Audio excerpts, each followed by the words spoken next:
বারে বার তাই বলি আরে ছুটে আয়, তোর মন পাড়ায় থাকতে দে আমায়।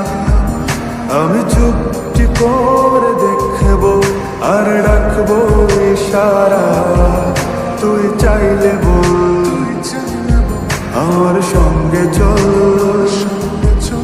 ওই উদাসপুরের বৃষ্টিতে আজ ভিজবো দুজনা।